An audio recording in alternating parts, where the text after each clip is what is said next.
Hey, what's going on everybody? It's Larry Lursey. Today I'm going to be talking about the Sigma 85mm 1.4 art lens. It's a really cool lens. I'm going to give you some pros and cons about the lens and tell you my overall impression. So without any further ado, let's roll the intro.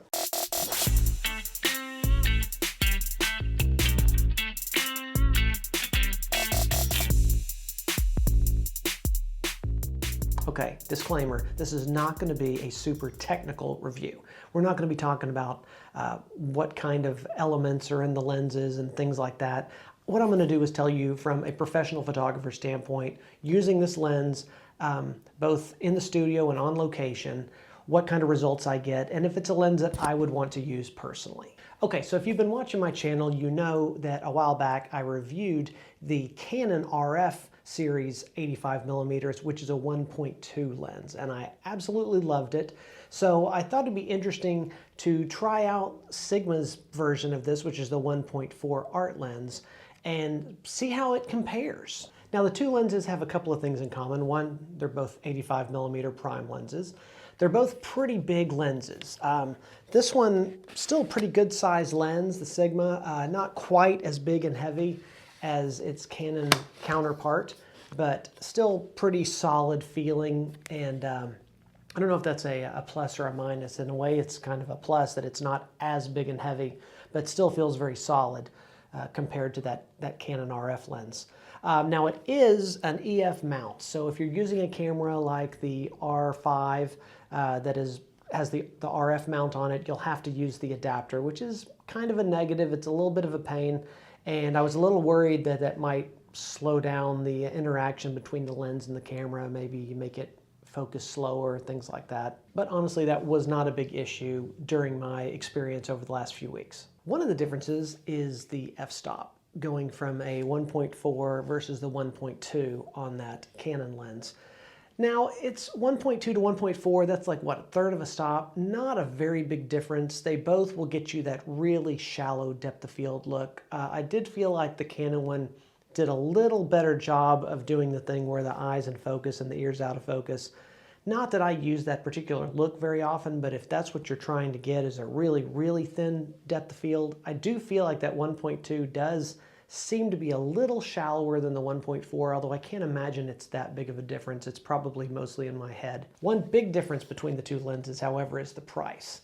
The Sigma lens is about $1,200. The Canon lens, on the other hand, is about $2,600. You could actually buy two of these Sigma lenses for the cost of the Canon lens. So the big question is whether that lens is going to be worth basically two of these lenses. So what I did is I ran this one through the paces, did some shoots with it, and we'll jump into Photoshop real quick and let me show you a couple of close-up details. Okay, so here are a few images that I created with that Sigma 85mm lens. Let's start here with this one. This is more what I would typically do in the studio. It's at 6.3, so not that super shallow, you know, taking advantage of that 1.4 f-stop. This is more using strobes in the studio and a little more depth, but still relatively shallow. So at 6.3, but this is kind of a good test for me for just everyday portrait photography, what kind of results you get. And as you can see, we can come in here really close, and those eyelashes are just absolutely tack sharp. Just see all kinds of texture in the skin. I mean, it is crazy sharp going along through there. So I think it works fantastic for that. Gives you a nice compression. That 85mm, of course, is just a great lens to be using for portraits. And I think, you know, at some of these f-stops in here, it's going to give you enough depth that you get both eyes sharp and that type of thing. But you can see it's very sharp lens, focuses nicely.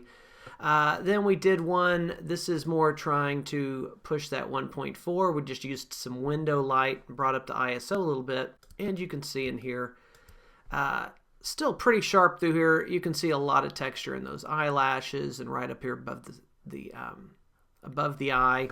This eye is starting to fall out of focus, and that's of course going to be the issue anytime you're shooting at that 1.4, 1.2 with any lens, is unless they're pretty straight onto the lens. If you've got your model angled like this, that back eye is going to start falling out of focus. Now in this case, it's not terrible. I think that 1.4 gave us enough here that this is certainly usable. It doesn't look out of focus the other eye, but when you get in close, you can see it's not as sharp as this one. But again, that's a function of the 1.4, not the Sigma particularly. Again, it does a nice job here, locked onto this front eye, gave us a nice drop off. You know, back here, we've just pretty much gone really soft in the transition from the hair to the background. You can see it here. And this was just a really busy, junked up studio background here, and still worked very nicely. Finally, I took the lens outside and tried some things there, again playing with that shallow depth of field. You can really see that shallow depth of field here where the eyes are sharp. You can see every little eyelash through there, but the ear has really dropped out of focus and the background is really blurred out. Again, this was a super busy, I tried to find like a really busy background to use, and you can still see there's a bunch of things back here, but it's certainly been blurred out to the point that it's not as big of a distraction. So I think with a little bit of background care, you could really separate your subject from the background. But I think that lens did a great job here of really locking in on the mask of the face and giving us a nice look. And so I'm really thrilled with the results that I got using that combination of the Sigma 85 lens with the Canon R5 body. So as you can see, the Sigma lens really does hold its own. It's super sharp, it focused really quickly, and did a really nice job overall. I didn't notice a big difference between the 1.2 and the 1.4. I was still able to throw that background out of focus. Actually, I don't know how often during a session I would really shoot at that 1.2 or 1.4 anyways. It's just such a shallow look. So what's the final verdict? Is that Canon lens worth 2 times the money of the Sigma lens? And I think there's kind of good news and bad news in my answer. The good news is you really can't go wrong with either one. They're both fantastic lenses and will get you wonderful results. The bad news is I don't think there's a clear-cut winner. While the Canon is a slightly better lens, I did feel like it was a little better to work with and the images had just a little shallower depth of field.